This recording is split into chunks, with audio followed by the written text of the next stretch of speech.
What if the thing you've been trying to prove your entire life was never missing? What if worthiness isn't something you earn, but something you already have? What if the finish line you've been chasing doesn't actually exist? How much of your life has been spent trying to become enough, more successful, more healed, more confident, more together, more worthy? And what if the truth is that you were never actually behind? Today, we're talking about the courage to be human. Every lesson is a lyric in the universal song. Oh, the lessons of the journey, I'll weave them in my song. Welcome back to Lessons of the Journey, the real life playbook. I'm Coach Jen, here with Coach Nicole. Over the last 3 episodes, we've explored shame from different angles. Episode 1 was the shame no one sees. Episode 2, the story shame creates. Episode 3, how we begin rewriting those stories. And now we arrive at the question underneath it all. Who are you without the story that you need to be more than you already are? Because if shame has spent years convincing us that we are not enough, not acceptable, not lovable, or not worthy, then healing can't just be about changing thoughts. It has to be about changing the relationship we have with ourselves entirely. Ooh, I'm excited to get into this. One of the quietest beliefs many of us carry is this idea of arrival.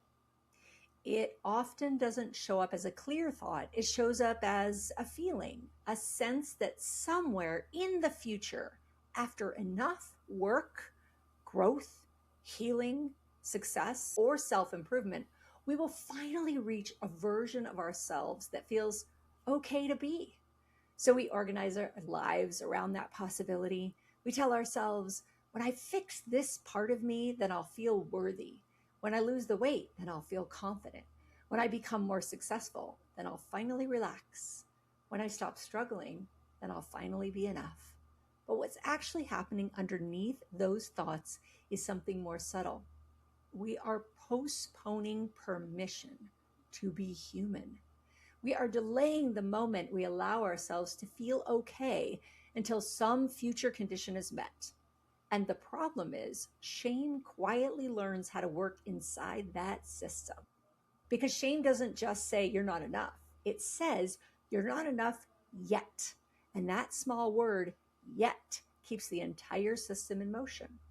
Every time we get closer to the version of ourselves we think will finally feel acceptable, the standard shifts. If I become more confident, then I should also be more consistent. If I become more successful, then I should also be more disciplined. If I finally heal one part of myself, then I should already have figured out the next part. And just like that, the goalpost moves again. Because the issue was never the specific standard. It was the belief that there has to be another standard, another layer, another expectation, another version of almost there, another thing to fix before we are allowed to feel okay. And shame is very good at adapting to whatever we improve. If we succeed in one area, it points to another. If we grow in one dimension, it highlights another gap. Not because we are failing to grow, but because the underlying rule never changes. There is always something more you need to become before you can fully accept yourself. Because the belief underneath shame is that worthiness is conditional. And when worthiness is conditional, there is no finish line, only moving targets. So even when we do achieve what we thought would bring relief, the relief is often temporary because the deeper belief remains intact. I'm not yet the version of me that is acceptable. And if that belief stays in place, no amount of achievement will ever feel like arrival, because you cannot arrive somewhere that was never defined by location. It was defined by permission. And when worthiness is something you believe must be earned, you will always find one more thing standing between you and finally feeling at home in yourself. This hits home so hard for me. I'm glad we're having this conversation after all the shame talk.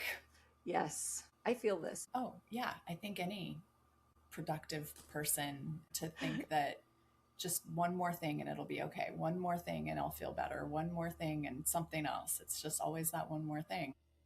Yeah, I think that's a human condition. We have to stop doing that to ourselves. We do. And where did it come from? We tend to forget something very simple. Being human is not a neutral experience, it's messy. It is so messy. It's unpredictable, emotional, it's inconsistent. Every single person struggles in ways they don't talk about. Every single person fails at things they really care about.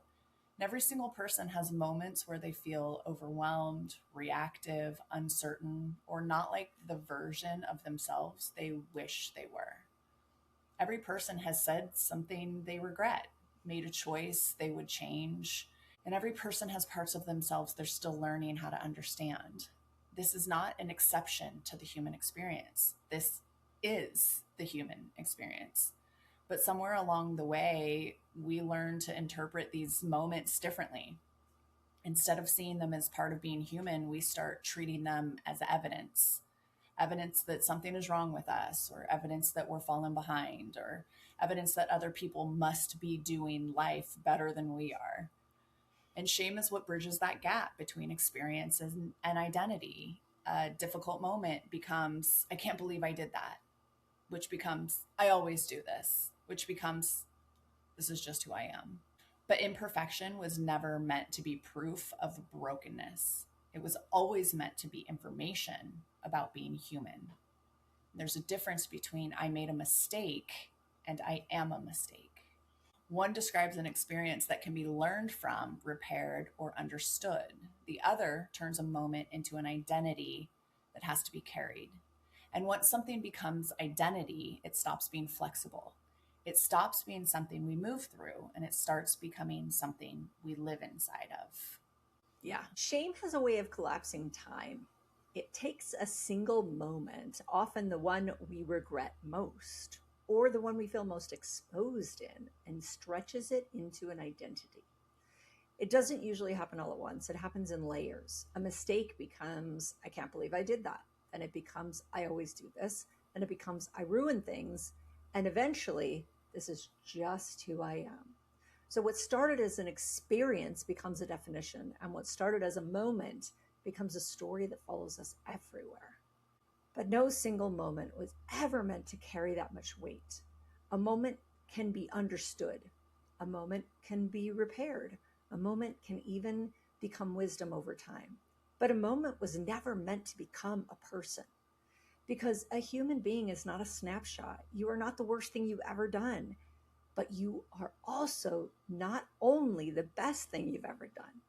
You are not the moment you lost your patience, or the moment you said the wrong thing, or the moment you withdrew when you should have stayed present. You are not only the moments you got it right either. You are something far more layered than performance, outcome, or behavior. What if the version of you that exists beyond that single moment is still intact? What if the moment didn't define you, but revealed something about you that you were carrying, what you were learning, or what you were trying to survive? What if being human has always meant being larger than your most painful chapter? Because shame wants to freeze you inside a moment, but healing asks you to step back far enough to see the whole story. Oh my gosh, if we could have corrected ourselves in all of those moments leading up to the thing that gave us the identity, what a special gift that would have been. Or having the awareness to call ourselves out. Can I tell a personal story from this morning? Yes. So I'm driving my kids to camp. We're all in the car. It's summer. There's really no place to be unless mom has an appointment. And my 6-year-old says, I'm always the one that's late. And I went, whoa, what? Where did that come from? I didn't at all this morning say we're late. There was none of that this morning. Now, there is the regular, let's stay on task. Let's keep moving. There's not, come on, I'm late. That did not exist this morning. And I hear my 6-year-old say, well, I'm always the one that's late. And I went, okay, let's change that story right now. Then we had to go through this exercise. How true is this? What kind of story are we telling ourselves? Who are we choosing to be in these moments? You are not always late, because that will not be your story. We're going to speak life into ourselves. We're going to change that. So I would like to hear you say, sometimes I run a little behind, or something like that. Let me hear you say it. I'm making him say it multiple times to me. That literally happened this morning. Oh, I'm always late. He's 6. What? If anybody's late, it's your mom. You're not even in charge of your own time. I just found that so interesting. Right now is the moment to change that story. This is a thing that will last forever. And how does it spiral? And how does this get out of control? And exactly what you just said. This moment turns into this moment, and we adopt this, and then it turns into this. We're not having this. We cannot do this. And today is not the day that you will create a late identity. Not on my watch. That's a great story. I personally have been really incorporating telling myself, there I go, being human again. That's so good. Because it's such a permission statement, and I love that. I'm going to incorporate it. That's a good one. Thank you for that. I wish I had it this morning. Note taken. So many people aren't just trying to grow. They're trying to become someone who doesn't exist. A version of themselves who is always regulated, always confident, always patient, always productive, always self-aware, always saying the right thing, always making the right decision, always meeting every expectation, internal and external, without hesitation, doubt, or failure. Always, always, always. That's such a nasty word. And without realizing it, they begin organizing their entire life around closing the gap between who they are and who they think they should be. They analyze themselves constantly. They replay conversations. They overcorrect. They try to anticipate every mistake before it happens. They work harder on themselves than on anything else in their lives. Not because they're broken, but because somewhere along the way, they learned that being fully human might not be enough to be accepted. So they create an internal image of a better version of themselves. And it's not even as inspiration, it's protection. It's a survival strategy that says, if I can become this version of me, then I will finally be safe from rejection, judgment, or disconnection. But that version was never a real destination. It was a psychological construct built in response to fear, an image of who you thought you needed to be in order to be safe, loved, or chosen. And the cost of holding on to that image is exhaustion, because you can never fully rest inside of a comparison that is always tilted against who you are right now. And at some point, something important has to happen. Not an achievement, not a breakthrough, but a grieving, a letting go. Not of who you are becoming in a healthy sense, but of the fantasy that you had to become someone else entirely to be worthy of love. Because growth is still available. Change is still possible. Expansion is still real. But it no longer has to come from rejection of who you are. It can come from connection to who you are. And that's an incredible shift.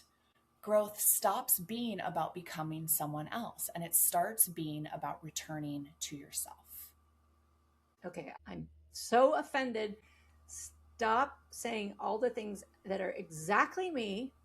That is so hard for me. I think that's why that statement, I'm being human, is my permission. We do our questions at the end, and you asked me, I can't remember what exactly your question was, but it was like something you've realized as you've grown older. And mine was that the people around me really, truly do love me. And I think the entire reason I could not see that is what you just said. It was all of this. It was that need to be some ideal self, to be accepted. That's what was holding me back from allowing myself to be truly loved. Well, Nicole, not to make you feel not special, but you and everyone else.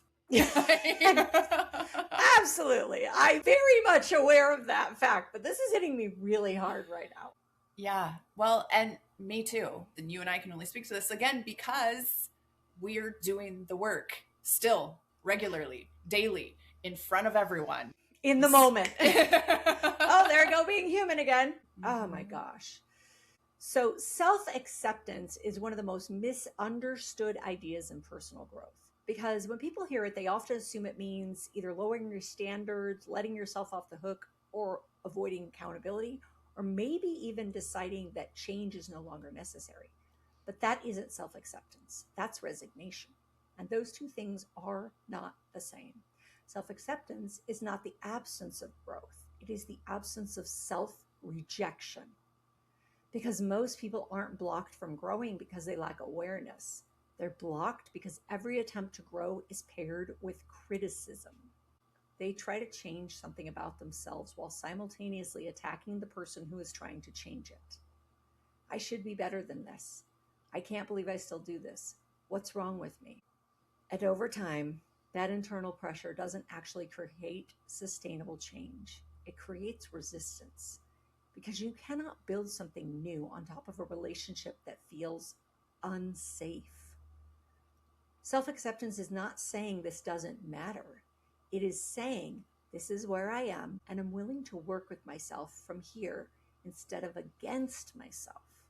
It sounds like I can see myself clearly without abandoning myself in the process. It means I can acknowledge what I want to change without turning it into evidence that I am unworthy. I can take responsibility for my behavior without turning that responsibility into identity. I can recognize patterns without making those patterns my definition. Because there is a difference between I did something I want to change and there is something wrong with who I am. One creates movement, and the other creates shame. And shame rarely produces the kind of lasting change people are actually looking for. This is why growth that comes from worth feels so different than growth that comes from shame. Growth from shame is urgent, it is tense, it is never enough. It always feels like you're behind. Even when you're improving, you're still not okay yet. But growth from worth has a different quality. It is steadier, it is more honest. It allows space for setbacks without turning them into identity collapse. It says, I'm already allowed to be here, and from here I can change. One version of growth is trying to earn permission. The other begins with permission already granted. And the difference between those two starting points changes absolutely everything. Oh my gosh.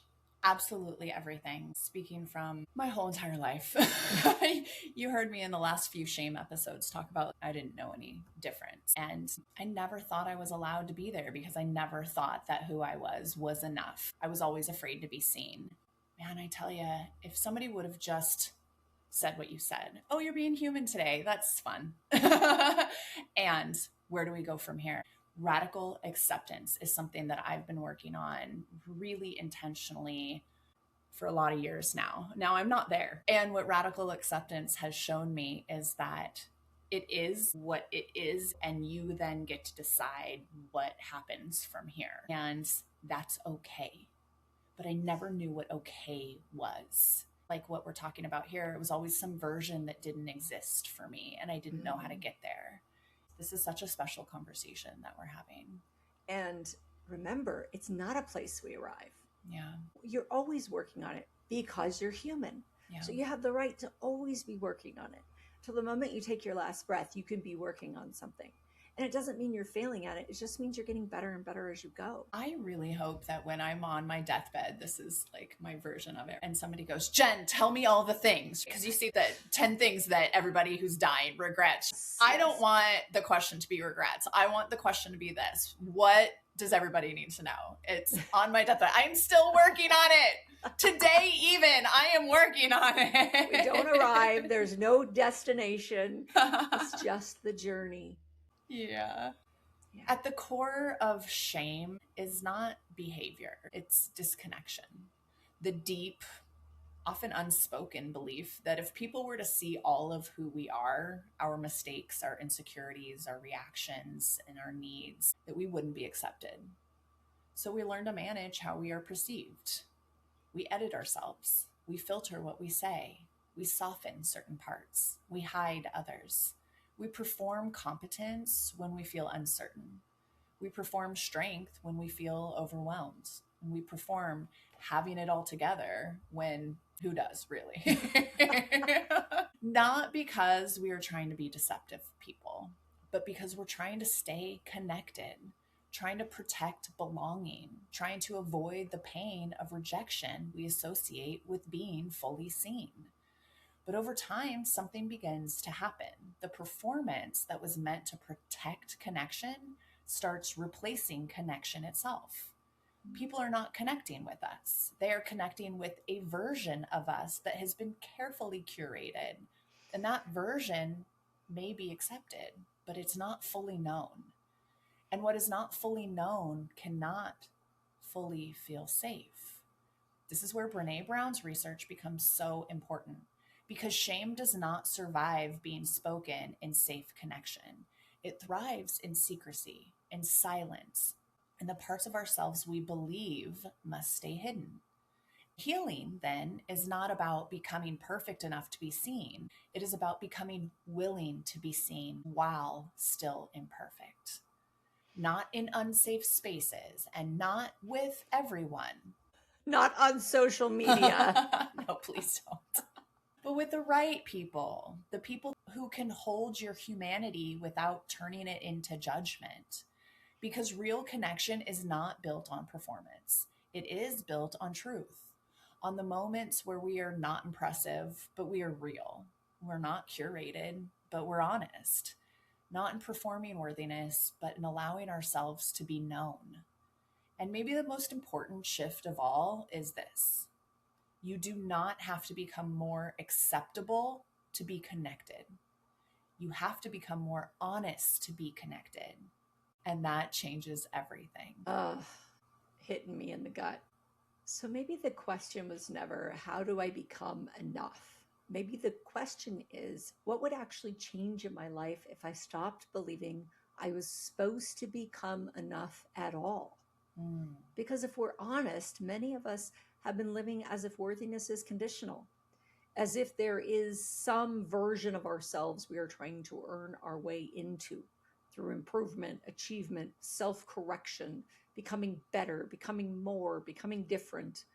But that way of living creates a quiet pressure underneath everything, an exhaustion, a sense that who you are right now is always in transition towards something more acceptable. And it turns life into a constant negotiation with our own value. But worthiness was never meant to work that way. It was never designed to be reward at the end of self-improvement. It was never something you were supposed to earn through performance, perfection, or proving. It was always the starting point. It's not something you arrive at, it's something you begin from. And when that shifts, when worthiness is no longer the thing you're trying to reach, but the place you begin from, everything changes. Not because you stop growing, but because you stop growing from a place of rejection and start growing from a place of already being allowed to be there. You know, this makes me think of a brand newborn baby. Does anybody look at a brand newborn baby and go, yeah, you're not really worthy because you haven't achieved anything yet? No, we go, oh my gosh, you deserve all the love and all the things. And then for some reason, as we get older, we flip the switch. Yeah. Isn't it crazy?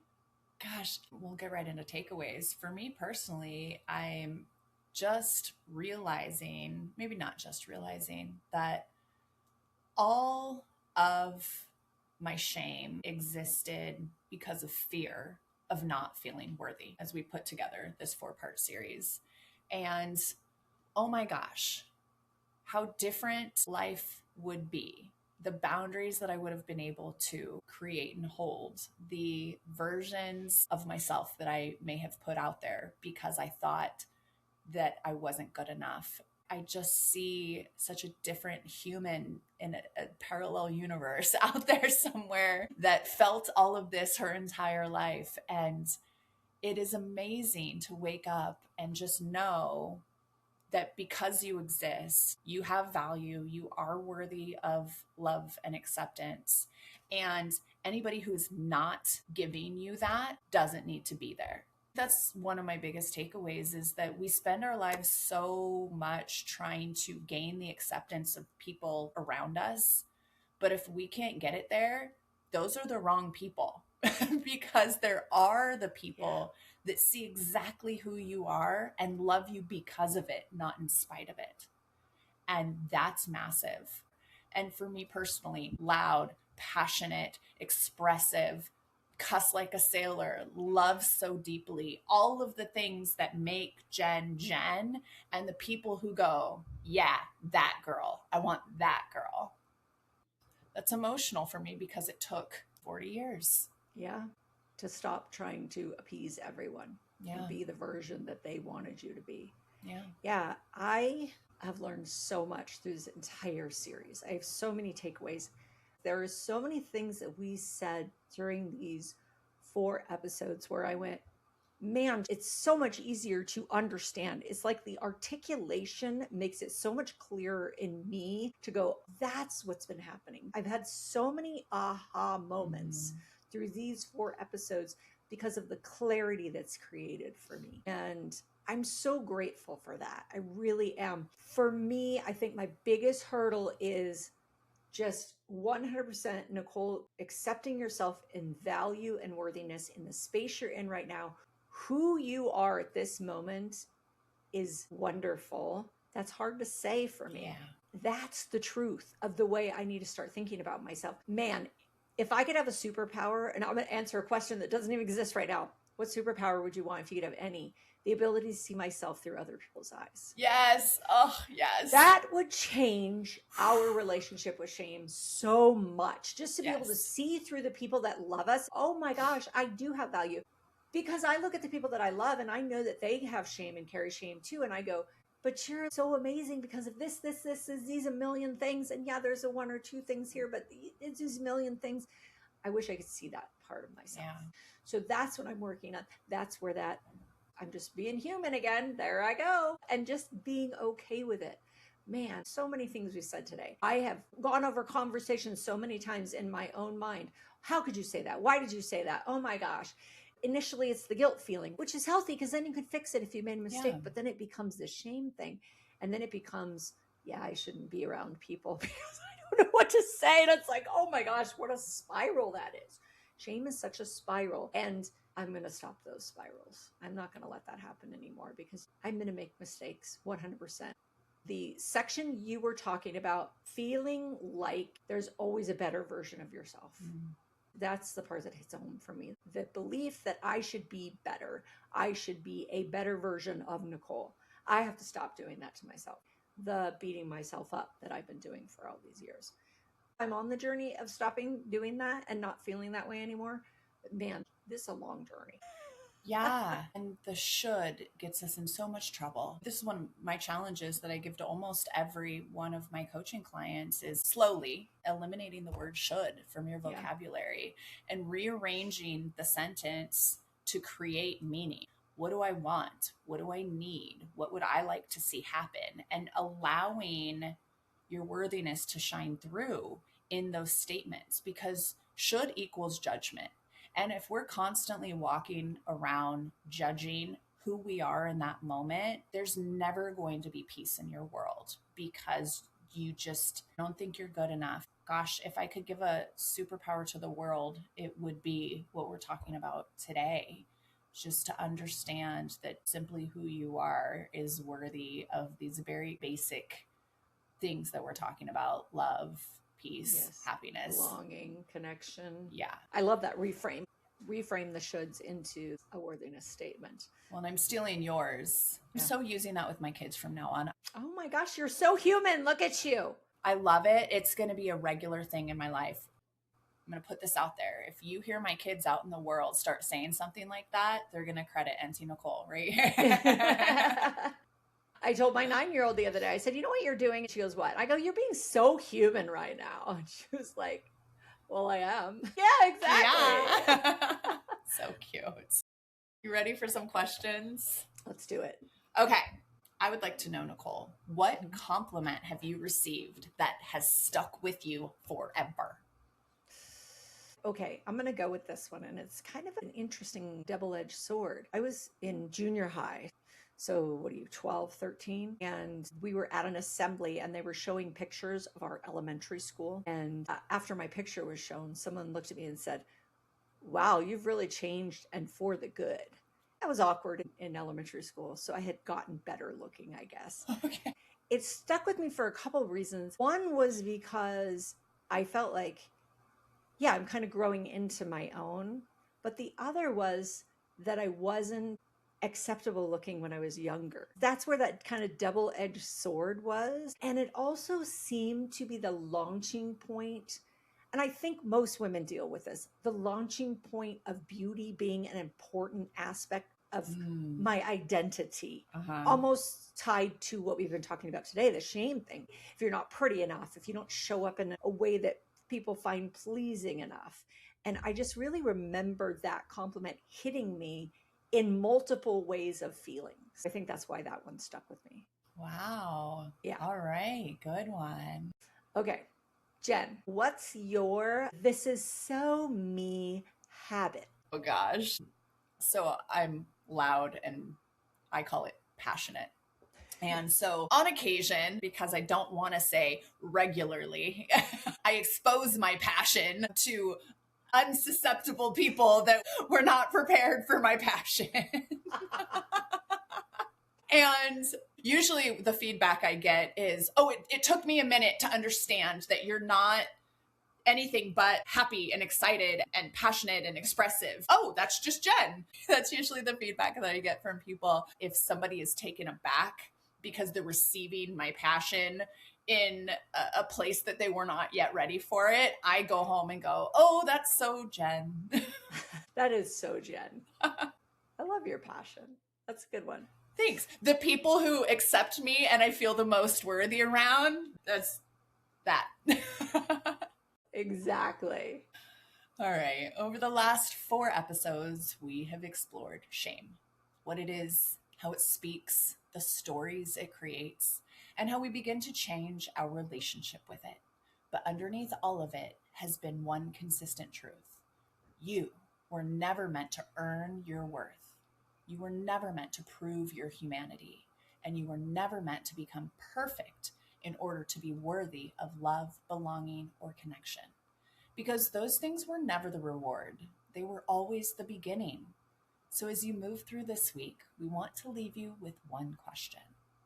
What would change if you treated yourself as worthy today instead of waiting until you fixed it, healed, achieved, or proven something first? Sit with that. Journal about it. Talk about it with someone you trust and notice what comes up. If this series resonated with you, we'd love for you to share it with someone who might need to hear these conversations too. And if you haven't already, make sure you're following the podcast so you never miss an episode of Lessons of the Journey, the real life playbook. Because the journey was never about becoming someone else. It's about learning how to come home to yourself. We'll see you next time. Bye, everyone.